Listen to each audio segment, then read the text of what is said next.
मध्य प्रदेश के भोपाल शहर में रहने वाले सुनील जी शर्मा एक सामान्य परिवार के व्यक्ति थे, लेकिन उन्होंने बचपन से लेकर अभी तक मंदिर में कदम नहीं रखा था क्योंकि वे भगवान के मुकाबले विज्ञान को ज्यादा मानते थे। उनका कहना था, इस दुनिया में कोई ईश्वरी शक्ति नहीं होती, यह संसार विज्ञान के बलबूते पर चलता है। जबकि उनका पूरा परिवार पंडित था और मंदिर संभालने का काम करता था।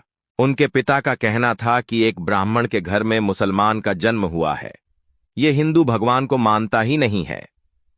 आखिर इसकी बुद्धि ऐसी क्यों है? सुनील जी हमेशा कर्म पर विश्वास रखते थे।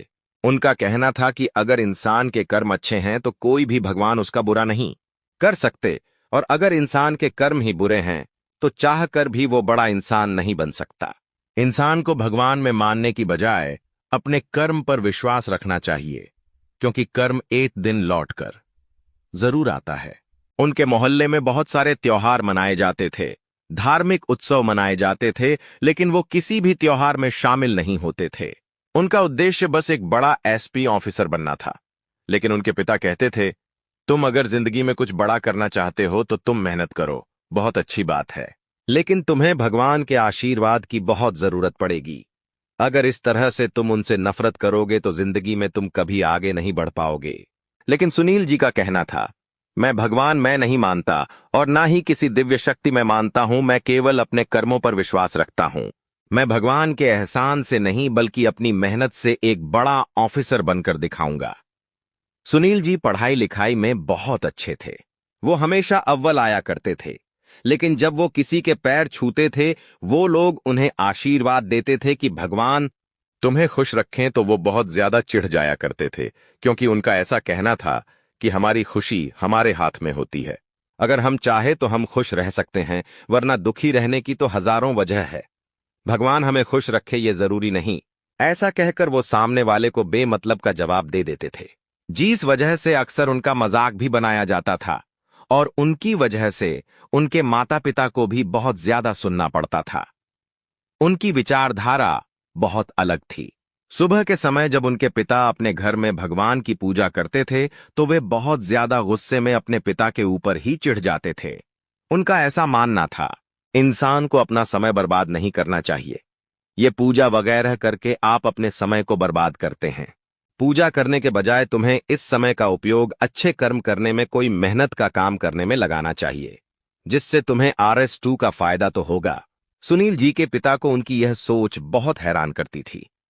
उन्हें डर था कि आगे जाकर उनके बेटे का क्या होगा, क्योंकि उनकी तो भगवान में बिल्कुल भी आस्था नहीं थी।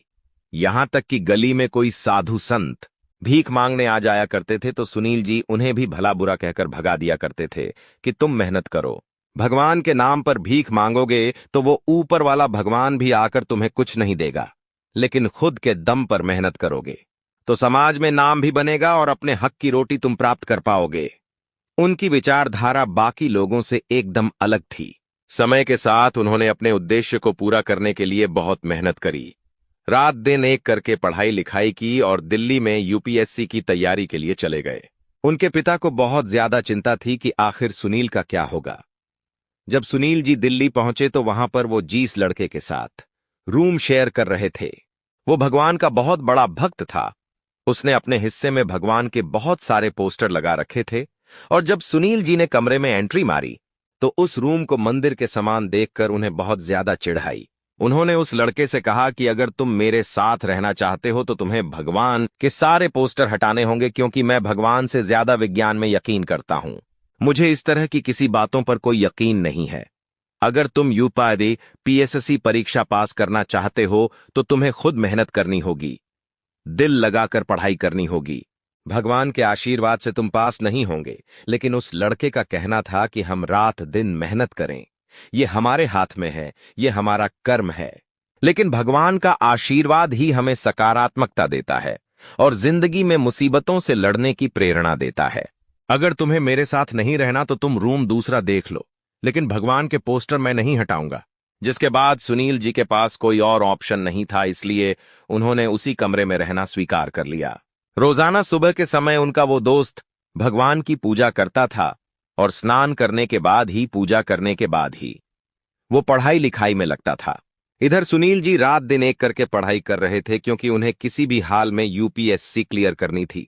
अब जब 1 साल बाद यूपीएससी का रिजल्ट आया तो उन्हें पूरे देश में बहुत अच्छी रैंक हासिल हुई और उनका जो मित्र रात दिन पूजा पाठ किया करता था उसका यूपीएससी में सिलेक्शन नहीं हो पाया। यह रिजल्ट देखकर उनका मन पूरी तरह से खिल गया और उन्होंने पहला फोन अपने पिता को लगाया कि मैं यूपीएससी की परीक्षा पास कर चुका हूं। यह समाचार सुनकर सबको हैरानी हुई क्योंकि सुनील जी एक नास्तिक व्यक्ति थे और उन्होंने इतना बड़ा मुकाम हासिल किया था। उन्होंने अपने साथी रूममेट को भी समझाया कि देख लिया, भगवान की भक्ति करने से कुछ नहीं होता, हमें अपनी मेहनत पर विश्वास रखना चाहिए, ना कि भगवान पर। हमारी मेहनत हमें एक दिन सफलता तक पहुंचाती है, भगवान नहीं। जिसके बाद अपनी रैंक के आधार पर सुनील जी को एक एसपी ऑफिसर का पद प्राप्त हुआ और उनकी ड्यूटी मध्य प्रदेश के भोपाल शहर में ही लग गई। जब वो अपने मोहल्ले में वर्दी पहनकर जाते थे, पुलिस की गाड़ी लेकर जाते थे, तो उनका रुतबा और उनकी पावर देखकर अच्छे अच्छे लोगों के पसीने जाते थे। उनके माता को वे बचपन में ही खो चुके थे, छूट। लेकिन उनके पिता को उनकी इस जीत पर बहुत बड़ा गर्व था, लेकिन आशा थी कि उनका बेटा भी एक दिन आस्तिक जरूर बन जाएगा। लेकिन वो कौन सी घटना उनकी जिंदगी में होने वाली थी जो एक नास्तिक इंसान को भी आस्तिक बना देगी? ये तो तुम्हें वीडियो अंत तक देखने के बाद ही पता चलेगा।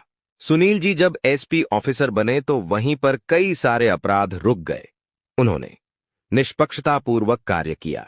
वो न तो किसी धर्म के सहयोगी थे और न ही किसी धर्म के विरोधी।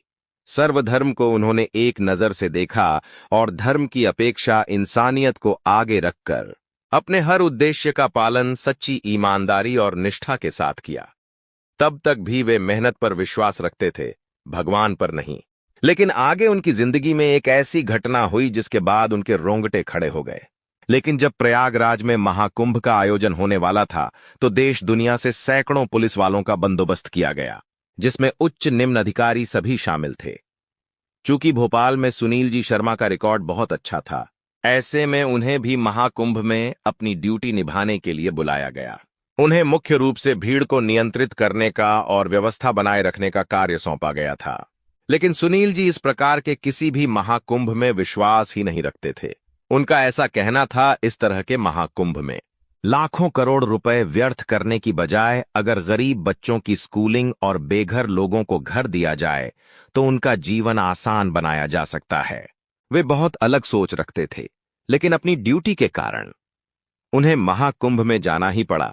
लेकिन वहां पर एक बहुत बड़ी घटना उनका इंतजार कर रही थी। महाकुंभ में मौजूद सैकड़ों पुलिस वालों को आसपास हो रही सभी गतिविधियों पर नजर रखना था, क्योंकि वहां पर ढेर सारे साधु संत आए हुए थे। कई सारे लोग आए हुए थे और उन सभी की परख करने के लिए एआई यानी आर्टिफिशियल इंटेलिजेंस का भी इस्तेमाल किया जा रहा था। महाकुंभ के इस मेले में हर इंसान के चेहरे की परख की जा रही थी। उसके चेहरे को स्कैन किया जा रहा था ताकि कोई भी गुम ना हो और परिजन एक दूसरे के करीब रहे और गुम हो जाने पर आसानी से मिल सके। महाकुंभ के इस मेले में कोई आतंकवादी ना घुस जाए, कोई किसी प्रकार का गलत सामान लेकर ना आ जाए, इसके ऊपर भी पूरी नजर रखी जा रही थी। यह महाकुंभ साधु संतों के बिना अधूरा माना जाता है। महाकुंभ की पहचान ही साधु संतों से होती है। यहां पर होने वाले शाही स्नान में सबसे पहला अधिकार उन्हीं नागा साधुओं का होता है। जब एसपी साहब महाकुंभ में अपनी ड्यूटी बहुत ईमानदारी के साथ कर रहे थे, तब बहुत सारे साधु संत महाकुंभ में आए हुए थे। लोग उनके दीवाने हो रहे थे, उनके साथ सेल्फी खिंचा रहे थे। तब वो सुनील जी को यह सब चीजें बहुत ज्यादा परेशान कर रही थी, क्योंकि उन्हें ऐसा लग रहा था आजकल का युवा इन बाबाओं के चक्कर में फंसकर परेशान हो रहा है, गलत रास्ते पर जा रहा है, जबकि सबको केवल अपनी मेहनत पर यकीन करना चाहिए। तभी उनकी नजर एक ऐसे साधु महाराज पर पड़ी जो महाकुंभ में एक लकड़ी का बॉक्स लेकर घूम रहे थे। इस लकड़ी के बॉक्स की लंबाई 6 से 7 इंच थी और चौड़ाई भी तकरीबन इतनी ही थी। लेकिन सवाल ये उठ रहा था, आखिर उस बॉक्स के अंदर क्या है? कहीं वो साधु कोई आतंकवादी तो नहीं था, या फिर वो साधु का भेष बनाकर कोई ऐसा इंसान तो नहीं था जो किसी भी तरह से महाकुंभ में अव्यवस्था फैलाना चाहता हो? अब सुनील जी साहब को उसके ऊपर शक होने लगा। पहले उन्होंने उसका पीछा किया और एक बात नोटिस करी कि पूरे महाकुंभ में वो इन साधु अपने उस लकड़ी के बॉक्स को कहीं भी नहीं रख रहा था। वो हर समय उसे अपने साथ चिपका के रख रखा था। क्या उसके अंदर कोई चोरी का सामान था या फिर कोई गैर कानूनी चीज? धीरे धीरे एसपी साहब को उसके ऊपर शक होता जा रहा था। अब वो उस साधु के पास गए और उससे पूछा कि आखिर इस बॉक्स के अंदर क्या है? तुम इतनी देर से इसे अपने साथ लेकर क्यों घूम रहे हो? तुरंत इसकी चेकिंग कराओ। अगर इसके अंदर कोई गलत चीज हुई तो तुम्हें तुरंत गिरफ्तार किया जाएगा। एसपी साहब के साथ घूम रहे कुछ हवलदारों ने कहा कि साहब, आप इनसे मत उलझिए, ये अधूरे लोग हैं। ये अपनी पूरी रात्रि शमशान में गुजारते हैं। इन्हें इस भौतिक जगत की मोहमाया से कोई मतलब नहीं है। लेकिन फिर भी एसपी साहब ने कहा कि हम इस बक्से को जब्त करना चाहते हैं। इसकी चेकिंग करने के बाद ये तुम्हें वापस मिलेगा। तो सघोरी ने बिना कोई तर्क देते हुए वो बक्सा एसपी साहब के हाथ में थमा दिया, लेकिन वो उनसे खुल नहीं रहा था। चाह कर भी वो उस बक्से को खोल नहीं पा रहे थे, तो उन्होंने उस अघोरी से कहा कि मुझे इसकी चाबी दो। तब अघोरी का दावा था कि इस बक्से में कोई लोक नहीं लगता, ये केवल मेरे हाथ से खुलता है। यह घटना देखकर सभी पुलिस वालों के होश उड़ गए, क्योंकि कोई भी उस बक्से को खोल नहीं पा रहा था। लेकिन एसपी साहब भी कहां हार मानने वाले थे। वो भगवान को कहां मानते थे, वो तो केवल विज्ञान पर भरोसा करते थे। उन्होंने उस अधूरी का वो लकड़ी का बॉक्स जब्त कर लिया और अपने साथ पुलिस चौकी लेकर आ गए। वहां पर भी बहुत सारे पुलिस वालों ने उसे खोलने की कोशिश करी, लेकिन वो तो खुलने का नाम नहीं ले रहा था। इतने में ही उन्होंने उस अघोरी पर शक जताते हुए उसे गिरफ्तार कर लिया, क्योंकि एसपी साहब को शक था कि जरूर बक्से के अंदर कोई गैर कानूनी चीज है। इसीलिए यह अघोरी उसकी चाबी हमें नहीं दे रहा।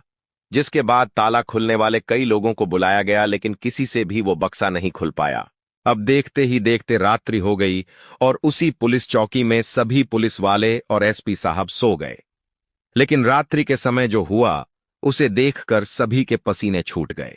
जेल के अंदर ये कैद अघोरी बाबा अपना ध्यान अवस्था में लीन थे। तभी एसपी साहब को अपने सपने में भयंकर काले नाग ने दर्शन दिए और ऐसा लग रहा था मानो बहुत सारे काले नाग उनका पीछा कर रहे हों। अचानक से उनकी नींद खुली तो वो पसीना पसीना हो चुके थे। उन्होंने सामने देखा तो लकड़ी का वो बॉक्स गायब हो चुका था और जेल के अंदर उन अघोरी साधु महाराज के पास था, जबकि जेल के दरवाजे पर तो ताला लगा हुआ था। आखिर वो बक्सा उनके पास कैसे आया? तब एसपी साहब ने अपने पास सो रहे दरोगा को उठाया और पूछा कि इस अंघोरी को वो लकड़ी का बॉक्स रात्रि के समय आखिर किसने दिया? तो वो सब लोग जो है ना, वो है ना कहने लगे। तब सबके मन में एक ही ख्याल आ रहा था, आखिर लकड़ी का बॉक्स जेल के अंदर कैसे चला गया? तब बाकी के हवलदार समझ चुके थे कि वह कोई साधारण और गोरी बाबा नहीं थे। अब सब लोग एसपी साहब को बोलने लगे कि यह चमत्कारिक साधु है, इसे तुरंत हमें जेल से बाहर करना चाहिए, वरना यह हमारे लिए बर्बादी भरा हो सकता है। तब एसपी साहब उन साधु महाराज को जेल से बाहर निकाल कर लाएं और कहा कि तुमने कहा था ना, ये लकड़ी का बॉक्स केवल तुम्हारे हाथों से खुल सकता है, तो अभी इसी वक्त तुम मुझे इसे खोलकर दिखाओ। और जब उस अघोरी ने ओम नम शिवाय बोलकर उस लकड़ी के बॉक्स को खोला तो उसके अंदर से बहुत सारे काले नाग निकलने लगे। ये वही नाग थे जो रात्रि को स्वप्न में एसपी साहब के आए थे, और अब एक एक करके उस छोटे से बक्से में से ढेर सारे सांप निकल रहे थे। ये बहुत बड़ा चमत्कारिक दृश्य था। अब सभी पुलिस वाले अपने आसपास पैरों में बहुत सारे नाग देखकर इधर उधर भागने लगे। क्नॉइस एसपी साहब भी नागों से अपनी जान बचाने के लिए चौकी से बाहर भाग चुके थे, लेकिन किसी के भी यह घटना समझ में नहीं आ रही थी। आखिर इतने छोटे बॉक्स में से इतने सारे सांप कैसे निकले? तो हवलदारों का कहना था, हमने अघोरी बाबा की शक्ति को चुनौती दी है। तब एसपी साहब का कहना था, चुप रहो, शक्ति भगवान या फिर चमत्कारी घटना नाम की कोई चीज नहीं होती। जरूर उस अघोरी ने हमारे साथ कोई चाल चली है। हो सकता है उसके कोई साथी उसके साथ मिले हो जो इस घटना को अंजाम दे रहे हो। जब थोड़ी देर बाद सभी पुलिस वाले वापस थाने के अंदर पहुंचे तो सारे नाग उस जगह से गायब हो चुके थे और अघोरी का कहना था कि वो सारे नाग फिर से इस संदूक के अंदर जा चुके हैं। सभी लोग बहुत हैरान थे और अब कोई भी उस बक्से को नहीं खोलना चाहता था। अघोरी का कहना था कि यह मेरी तपस्या से निर्मित दिव्य चमत्कारिक बक्सा है, इससे मेरे अलावा कोई नहीं खुल सकता और मैं अपने चमत्कार से जो चाहूं इस बक्से में से निकाल सकता हूं, और ये सिर्फ मेरे हाथों से खुलता है। इतना बड़ा चमत्कार देखकर सभी पुलिस वालों के होश उड़ गए। तब एसपी साहब ने सगरी से कहा कि कल जब मैं गंगा नदी में स्नान कर रहा था, तब मेरी उंगली में से सोने की अंगूठी पानी में बह गई थी। क्या तुम इस बक्से के अंदर से उस अंगूठी को निकाल सकते हो? मैं खुद अपनी आंखों से तुम्हारा चमत्कार देखना चाहता हूं। उसके बाद उन साधु महाराज ने कुछ मंत्रों का जाप किया और ओम नम शिवाय बोलकर जब उस बक्से को खोला तो इस बार उस बक्से में से कोई काला नाग नहीं निकला, बल्कि उन्होंने उस बक्से में से गंगा नदी में खोई हुई एसपी साहब की अंगूठी निकालकर दे दी। यह नजारा देखकर एसपी साहब के रोंगटे खड़े हो गए। उन्हें विश्वास नहीं हो रहा था। आखिर ऐसा कैसे हो सकता है? उषा घोरी ने एसपी साहब के माता पिता का नाम बता दिया। भविष्य में उनकी शादी किस लड़की के साथ होगी उसकी भी जानकारी दे दी। अब वे समझ चुके थे कि वह कोई साधारण घोरी नहीं था। उन्होंने तुरंत उसे जेल से रिहा किया और सम्मानपूर्वक फिर से महाकुंभ में छोड़ दिया। अब यह चीज उनके विज्ञान को चुनौती दे रही थी। वे मन ही मन बहुत परेशान हो रहे थे। आखिर ऐसा कैसे हो सकता है? उन्हें इस चीज का शाश्वत प्रमाण चाहिए था, जिसके बाद उन्होंने अपनी नास्तिकता को छोड़कर आस्था के साथ पूरे महाकुंभ में विचरण किया, जहां उन्हें कई बड़े बड़े लोग साधु संतों के चरणों में दिखे, जो कि वास्तव में बहुत अमीर थे, बड़ी बड़ी कंपनियों के मालिक थे, लेकिन फिर भी वो साधु संतों के चरणों में पड़े थे, भगवान के सामने झुक रहे थे।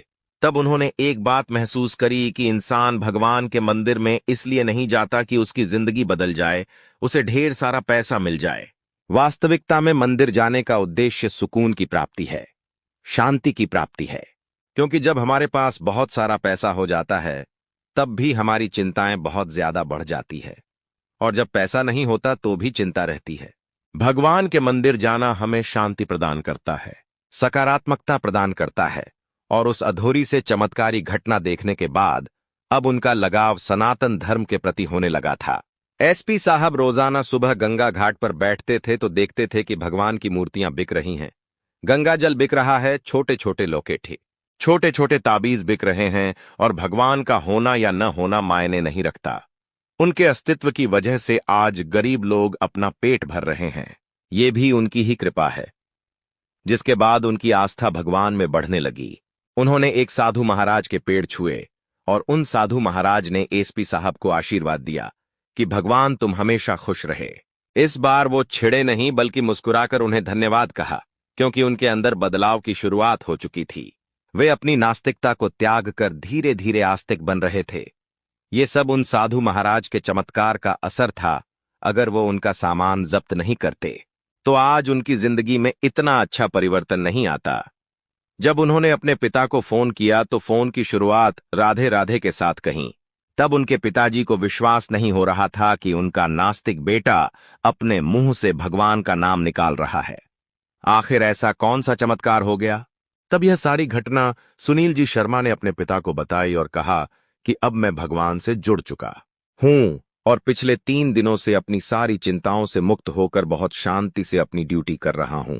आपका कहना सही था, भगवान होते हैं। इस जिंदगी में मेहनत सर्वोपरि है, लेकिन वो मेहनत सही हो, उसका सही फल मिले, उसका हम सही से इस्तेमाल करें। इसके लिए भगवान में आस्था होना बहुत जरूरी है। इस पूरी घटनाक्रम से एसपी साहब की जिंदगी बदल गई। जब वे पुनः भोपाल पहुंचे तब उन्हें पता चला कि भोपाल के क्षेत्र का डीएम बदल चुका है, और वह डीएम और कोई नहीं बल्कि उनके हॉस्टल में साथ में रहने वाला वही रूममेट था जो भगवान में बड़ी आस्था रखता था और उनकी पूजा करके पढ़ाई करता था। भले ही उसे परीक्षा में उसका सिलेक्शन नहीं हुआ, लेकिन अगली परीक्षा में उसने भगवान पर आस्था कायम रखी और रोजाना दिल लगाकर पढ़ाई करी। तो अगली परीक्षा में वह सुनील जी से भीज ऊपर के पद दम पर नियुक्त हुआ, जिससे हमें समझ आता है कि भगवान पर विश्वास बनाकर रखना चाहिए। अगर आज आपका काम नहीं हुआ तो चिंता मत करो, आगे तुम्हारी जिंदगी में कुछ बड़ा होने वाला है। आप हमें नीचे कमेंट बॉक्स में बताइए भगवान को लेकर आपके क्या विचार हैं। अगर यह घटना आपको भी पसंद आई है तो वीडियो को लाइक करके चैनल को सब्सक्राइब कर लेना, ताकि हमें हमेशा ऐसी वीडियो मिलती रहे। अभी के लिए सभी दर्शकों को बहुत बहुत धन्यवाद।